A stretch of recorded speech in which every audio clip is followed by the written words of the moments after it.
Hello students, आज हम आपके लिए लेकर आए हैं कक्षा 11 में यूनिट नंबर 1 के भाग नंबर 3 से। तो बच्चों, पिछली बार तक हमने आवोगाद्रो नियम तक सीखा था। इसके बाद अब देखते हैं डाल्टन का परमाणु सिद्धांत। तो बच्चों, एक वैज्ञानिक है जॉन डाल्टन, जिन्होंने सन 1818 ईस्वी में एक सिद्धांत प्रतिपादित किया जिसे डाल्टन का परमाणु सिद्धांत कहते हैं। तो बच्चों, इस सिद्धांत के अनुसार कुछ नियम थे। तो डाल्टन के कुछ नियम रहे, तो वो नियम निम्न प्रकार हैं। नंबर 1, प्रत्येक पदार्थ अति सूक्ष्म कणों से मिलकर बना होता है जिसे परमाणु कहते हैं। तो बच्चों, प्रत्येक पदार्थ अति सूक्ष्म कणों से मिलकर बना हुआ रहता है जिसे हम क्या कहते हैं बच्चों? परमाणु कहते हैं। नंबर 2, परमाणु एक अविभाज्य कण है। नंबर 3, परमाणु को न तो उत्पन्न किया जा सकता है और न ही नष्ट किया जा सकता है। नंबर 4, एक तत्व के सभी परमाणु आकार, भार, गुण समान होते हैं। यानी कि एक तत्व के सभी परमाणु आकार और भार कैसे होते हैं बच्चों? समान होते हैं। नंबर 5, तत्व के परमाणु एक सरल अनुपात में संयोग करके यौगिक बनाते हैं। जो कोई भी तत्व है, तत्व के परमाणु सरल अनुपात में संयोग करके, यानी कि सरल अनुपात में मिलकर क्या बनाते हैं? यौगिक परमाणु बनाते हैं। तो बच्चों, ये 4 जो नियम थे वो सभी किसने दिए थे? जॉन डाल्टन ने सन 1818 ईस्वी में। तो जो आपने सभी नियम पढ़े, ये सभी नियम किसके अनुसार हैं बच्चों? जॉन डाल्टन के अनुसार। तो जॉन डाल्टन के इन नियमों को देने के बाद इनमें कुछ दोष भी थे। तो बच्चों, अब देखते हैं जॉन डाल्टन के सिद्धांत के दोष। तो बच्चों, डाल्टन के परमाणु सिद्धांत के दोष। तो बच्चों, हम आपके लिए कुछ दोष लेकर आए हैं। यानी कि दोष क्या थे? एक ही तत्व के परमाणुओं का द्रव्यमान अलग अलग क्यों होता है? तो पहला दोष डाल्टन ने दिया, पहली जो कमी रही क्या रहा? एक ही तत्व के परमाणुओं का द्रव्यमान अलग अलग क्यों होता है। यानी कि पहला नियम, जो पहला दोष रहा, इस बात को डाल्टन सही सिद्ध नहीं कर पाया कि एक ही तत्व के परमाणुओं का द्रव्यमान कैसा रहा बच्चों? अलग अलग रहा। जैसे देख रहे हैं आप 1H1, 1H2, 1H3, यानी कि प्रोटियम, ड्यूटेरियम, ट्राइटेरियम। तो तीनों किसके हैं बच्चों? हाइड्रोजन के समस्थानिक हैं, ठीक है ना। पर हाइड्रोजन के समस्थानिक होने पर भी बच्चों नीचे क्या लिख रहा है? देखो, परमाणु क्रमांक है कितना? 1 1 1। तीनों का परमाणु क्रमांक, प्रोटियम का भी, ड्यूटेरियम का भी और ट्राइटेरियम का भी कितना है बच्चों? 1 है। पर परमाणु भार कितना हो रहा है बच्चों? 1 2 3। ठीक। नियम नंबर 2। तो नियम नंबर 2 क्या कह रहा बच्चों? जो दूसरा दोष था, एक तत्व के परमाणु संयोग करके यौगिक परमाणु का निर्माण क्यों करते हैं? तो दूसरा दोष क्या रहा? एक तत्व के परमाणु संयोग करके यौगिक परमाणु का निर्माण क्यों करें? यौगिक ही क्यों बना रहे, वे तत्व क्यों नहीं बना, तत्व नहीं बना पा रहे, या तत्व नहीं बना पाते, केवल क्या बना पावे? यौगिक बना पावे। तो यौगिक का ही निर्माण क्यों कर रहे, बाकी और चीज का निर्माण क्यों नहीं करते? नियम नंबर 3, यानी कि दोष नंबर 3, यह सिद्धांत गैलुसेक के गैसीय नियम को स्पष्ट नहीं करता। तो बच्चों, जो इसका डाल्टन का परमाणु सिद्धांत था, ये क्या करता? गैलुसेक के गैसीय नियम को क्या कर रहा था? स्पष्ट नहीं कर पा रहा था। गैलुसेक ने क्या कहा था बच्चों? समान ताप और दाब पर जब दो गैसें परस्पर संयोग करती हैं तो उनके आयतन, और यदि अभिक्रिया के फलस्वरूप बना हुआ पदार्थ गैसीय अवस्था में हो तो उनके आयतन कैसे रहे बच्चों? सरल अनुपात में रहे। तो यो क्या कर रहा था? ये सिद्धांत गैलुसेक नियम का पूर्णतः पालन नहीं करता।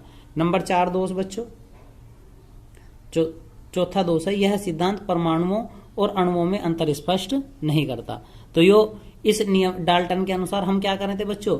परमाणु और अणुओं में अंतर भी स्पष्ट नहीं कर पाए थे। तो आप सभी ने देखा बच्चों, डाल्टन का परमाणु सिद्धांत, डाल्टन ने अपने कुछ नियम दिए, पर उन नियमों को देने के साथ साथ उनके नियमों में कुछ दोष भी रहे। तो आपने कुछ नियम सीखे डाल्टन के और कुछ दोष। अब इसके बाद देखते हैं बच्चों आधुनिक परमाणु सिद्धांत। तो इसके बाद क्या हुआ? इन दोषों को दूर करने के लिए कुछ वैज्ञानिकों ने आपस में मिलकर एक नया नियम बनाया जिसे हम क्या कहते हैं? आधुनिक परमाणु सिद्धांत। तो देखते हैं बच्चों आधुनिक परमाणु सिद्धांत। तो बच्चों, आधुनिक परमाणु सिद्धांत तो 20वीं शताब्दी के प्रारंभ में, 20वीं शताब्दी की जब शुरुआती हुई बच्चों, जब भी जे थॉमसन, रदरफोर्ड और चैडविक आदि वैज्ञानिकों ने अपने अपने प्रयोग के आधार पर निम्न नियम दिए। तो हम 20वीं शताब्दी के प्रारंभ में ही जे थॉमसन, रदरफोर्ड और चैडविक तीनों वैज्ञानिकों ने आपस में मिलकर अपने प्रयोगों के आधार पर कुछ नियम दिए जिन नियमों को हम क्या कहते हैं बच्चों, आधुनिक परमाणु सिद्धांत कहते हैं। तो बच्चों नियम नंबर 1, पहला नियम दिया, परमाणु विभाज्य है। कैसा है बच्चों, परमाणु कैसा है बच्चों, विभाज्य है। जबकि डाल्टन क्या कहता, परमाणु कैसा है, अविभाज्य है। तो इन तीनों ने मिलकर नियम दिया परमाणु विभाज्य है। इसमें इलेक्ट्रॉन, प्रोटॉन, न्यूट्रॉन, पॉजिट्रॉन, न्यूट्रॉनों, मैसोनों आदि कणों से विभाजित किया जा सकता है। तो पहला नियम क्या दिया इन्होंने कहा परमाणु विभाज्य है। विभाज्य का मतलब क्या बच्चों, परमाणु को अलग अलग हिस्सों में बांटा जा सकता है। इसमें क्या क्या होंगे बच्चों, इलेक्ट्रॉन होंगे, प्रोटॉन होंगे, न्यूट्रॉन होंगे, पॉजिट्रॉन, न्यूट्रॉनों, मैसोनों आदि कणों में विभाजित करा जा सके, यानी कि परमाणु को कितने हिस्सों में बांटा जा सकता है। ठीक है बच्चों, पहला नियम। नियम नंबर 2, एक तत्व के सभी परमाणुओं का भार सदैव समान नहीं होता, ऐसे परमाणुओं को समस्थानिक कहते हैं। तो नियम नंबर 2 क्या दिया, ऐसे तत्व के सभी परमाणुओं का भार, एक तत्व के सभी परमाणुओं का भार सदैव समान नहीं होता, यानी कि जो एक तत्व होगा उनके सभी परमाणुओं का भार कैसा होगा बच्चों, कभी भी समान नहीं होगा। ऐसे परमाणुओं को समस्थानिक कहते हैं। यदि उनका भार समान भी पाओगा तो उन्हें हम क्या कहेंगे बच्चों, समस्थानिक कहेंगे। जबकि इसकी व्याख्या डाल्टन कर ही नहीं पाया था। नियम नंबर 3, तो नियम नंबर 3 है बच्चों, भिन्न भिन्न तत्वों के परमाणुओं का परमाणु भार समान होता है। भिन्न भिन्न तत्वों के परमाणुओं का परमाणु भार कैसा हो बच्चों, समान होता है, जिन्हें समभारिक कहते हैं। यदि हम अलग अलग तत्व लेंगे और उनका परमाणु भार एक जैसा है तत्वों का, तो हम उन तत्वों को कहते हैं बच्चों समभारिक। और पहले वाली स्थिति में यदि परमाणु क्रमांक समान रहेगा तो उन्हें क्या कहते हैं बच्चों, समस्थानिक। नियम नंबर 4, परमाणु परस्पर संयोग करके आधुनिक सिद्धांत का निर्माण करते हैं, यानी कि परमाणु परस्पर संयोग करके अणुओं का निर्माण करते हैं। तो जब 2 या 2 से अधिक परमाणु आपस में मिलेंगे तो क्या बनाएंगे बच्चों, कुछ अणु बनाते हैं। क्या बनाते हैं, अणु बनाए जावे। ठीक है बच्चों, तो उम्मीद है आपको आधुनिक परमाणु सिद्धांत समझ आया होगा। तो अब देखते हैं बच्चों परमाणु की विशेषताएं और परमाणु किसे कहते हैं। तो बच्चों हम आपके लिए लेकर आए हैं परमाणु की परिभाषाएं। बच्चों हम आपको परमाणु की 2 परिभाषाएं पढ़ाएंगे, एक डाल्टन के अनुसार और एक आधुनिक सिद्धांत के अनुसार। तो बच्चों सबसे पहले पढ़ते हैं डाल्टन के अनुसार। परमाणु तत्व का वह छोटे से छोटा अविभाज्य कण है जो किसी भी रासायनिक अभिक्रिया में भाग ले सकता है। तो डाल्टन ने क्या कहा बच्चों परमाणु के लिए, परमाणु तत्व का वह छोटे से छोटा भाग है जो अविभाज्य कण है जो किसी भी रासायनिक अभिक्रिया में भाग ले सकता है। ठीक है बच्चों, और जो आधुनिक सिद्धांत था, आधुनिक सिद्धांत के अनुसार क्या है बच्चों, परमाणु तत्व का वह छोटे से छोटा कण है जो किसी भी रासायनिक अभिक्रिया में भाग ले सकता है परंतु स्वतंत्र अवस्था में नहीं रह सकता। तो इन्होंने क्या कहा बच्चों, छोटे से छोटा वह कण है जो किसी भी रासायनिक अभिक्रिया में भाग ले सकता है परंतु खुद कैसा रहेगा बच्चों, कभी भी स्वतंत्र नहीं रह सकता। तो बच्चों ज्यादा इंपॉर्टेंट परिभाषा फिलहाल में आधुनिक सिद्धांत के अनुसार है, क्योंकि डाल्टन के बहुत सारे नियम क्या थे बच्चों जो रद्द कर दिए गए थे, तो आपको आधुनिक सिद्धांत को अधिक याद रखना है। ठीक है बच्चों, अब पढ़ते हैं परमाणु की कुछ विशेषताएं। तो बच्चों परमाणु की विशेषताएं, तो परमाणु की विशेषता नंबर 1, परमाणु द्रव्य। द्रव्य का मतलब क्या बच्चों, कोई द्रव्य हो सकता है। द्रव्य में क्या, ठोस द्रव गैस, यानी कोई पदार्थ का सूक्ष्मतम कण है जो रासायनिक क्रियाओं की इकाई है। परमाणु द्रव्य का सूक्ष्मतम कण है जो रासायनिक क्रियाओं की इकाई है।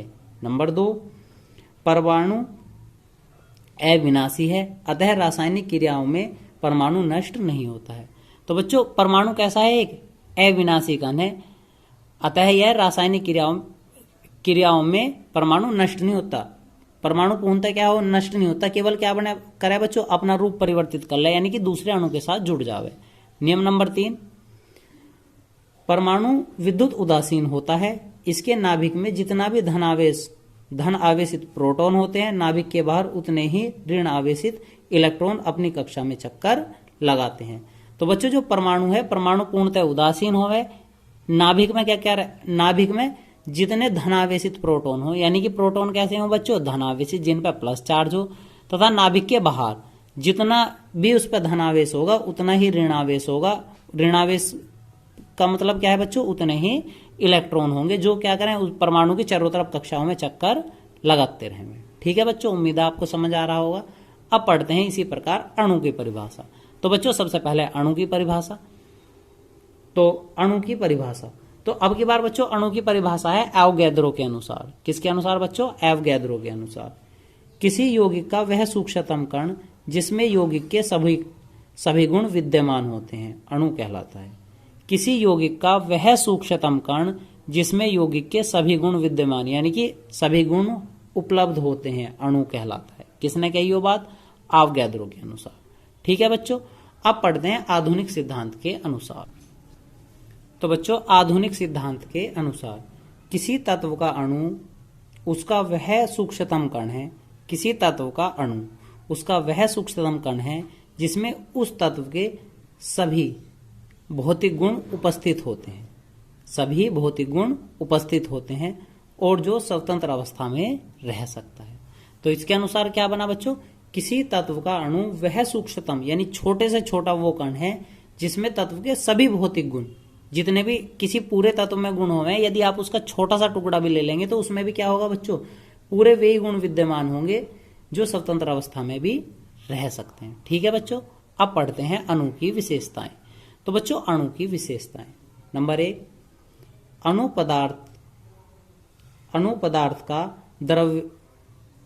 पदार्थ या द्रव्य का सूक्ष्मतम कण है जो स्वतंत्र अवस्था में रह सकता है।